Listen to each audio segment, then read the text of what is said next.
সবাইকে নমস্কার। আসছে মহাপুণ্যময় ষট্টিলা একাদশী। এই দিন যে ব্যক্তি এই 6টি কাজ করতে পারবে তার সকল পাপ নষ্ট হয়ে অন্তিমে সে দিব্যলোকে গমন করবে।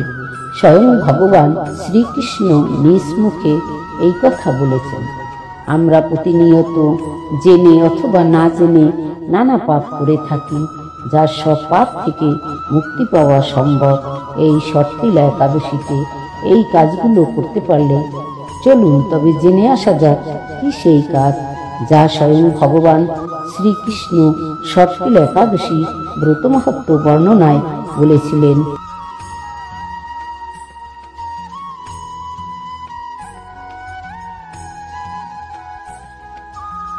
মাঘ মাসের কৃষ্ণপক্ষের একাদশী ষট্টিলা নামে খ্যাত।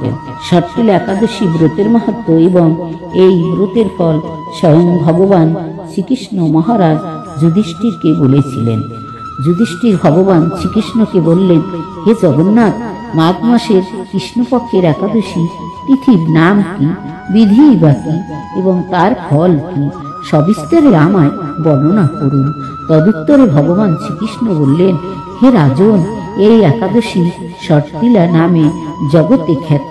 হে যুধিষ্ঠির, এক সময় নারদ এই ষট্টিলা একাদশীর ফল এবং এর মাহাত্ম্য সম্পর্কে জানতে চেয়েছিল। পুরাকালে মর্তলোকে এক ব্রাহ্মণী বাস করত। সে পিতহ ব্রতাচরণ ও দেবপূজা পরায়ণ ছিল। উপবাস কর্মে তার শরীর অত্যন্ত ক্ষীণ হয়ে গিয়েছিল।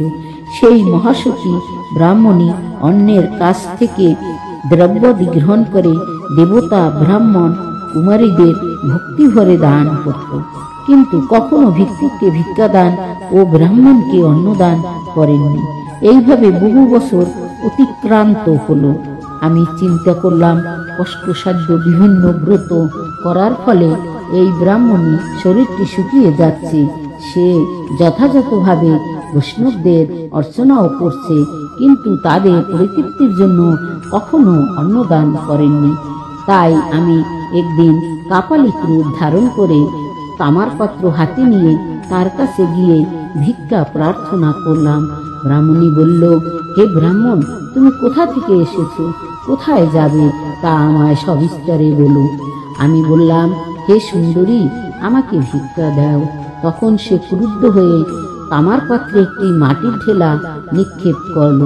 তারপর আমি সেখান থেকে চলে গেলাম। বহুকাল পরে সেই ব্রাহ্মণী ব্রতপ্রভাবে সশরীরে স্বর্গে গমন করল। মাটির ঢেলা দানের ফলে একটি মনোরম গৃহ সে প্রাপ্ত হল। কিন্তু হে নারদ, সেখানে কোনো ধান ও চাল কিছুই ছিল না।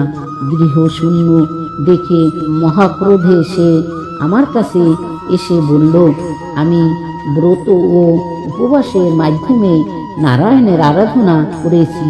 হে জনার্দন, আমার গৃহে তবে কেন কিছুই নেই? কেন আমার গৃহ তবে শূন্য? হে নারদ, তখন আমি সেই ব্রাহ্মণীকে বললাম, তুমি নিজ গৃহের দরজা বন্ধ করে বসে থাকো। মর্তলোকের মানবী সশরীরে স্বর্গে এসেছে শুনে দেবতাদের পুত্রীরা তোমাকে দেখতে আসবে, কিন্তু তুমি দরজা খুলবে না। তুমি তাদের কাছে ষট্টিলা ব্রতের পুণ্যফল প্রার্থনা করবে। যদি তারা সেই ফল প্রদানে রাজি হয় তবেই দরজা খুলবে। এরপর দেবপত্নীরা সেখানে এসে তার দর্শন প্রার্থনা করল। ষট্টিলা ব্রতের ফল পেলে তবেই সেই মানবী দর্শন দেবেন। জেনে তাদের মধ্যে এক দেবপত্নী তার ষট্টিলা ব্রতজনিত পুণ্যফল সেই ব্রাহ্মণীকে প্রদান করতে চাইল। তখন সেই ব্রাহ্মণী দিব্য কান্তি বিশিষ্টা হল এবং তার গৃহ ধনধান্যে ভরে গেল। দ্বার উদ্ঘাটন করল। দেবী পত্নীরা তাকে দর্শন করে বিস্মিত হলেন। হে নারদ, অতিরিক্ত বিষয়ে বাসনা করা উচিত নয়। ষট্টিলা একাদশীর দিন নিজ সাধ্যমতো তিল, বস্ত্র ও অন্নদান করা উচিত। ষট্টিলা একাদশীর দিন শরীরে তিল ধারণ, তিল জলে মিশিয়ে তা দিয়ে তর্পণ, তিল ভোজন এবং তিল দান, এই 6 প্রকার বিধানে সর্বপাপ বিনষ্ট হয়। এই জন্যই এই একাদশীর নাম ষট্টিলা। ষট্টিলা ব্রতের প্রভাবে দারিদ্রতা, শারীরিক কষ্ট, দুর্ভাগ্য প্রভৃতি বিনষ্ট হয়।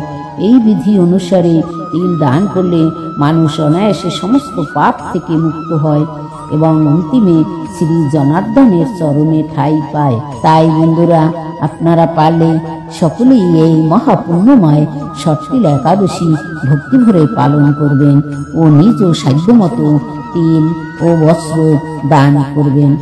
ভিডিওটিকে লাইক ও শেয়ার করবেন আপনার কাছের মানুষের সাথে। সেই সাথে কমেন্টে জয় শ্রীকৃষ্ণ ও রাধে রাধে লিখতে ভুলবেন না।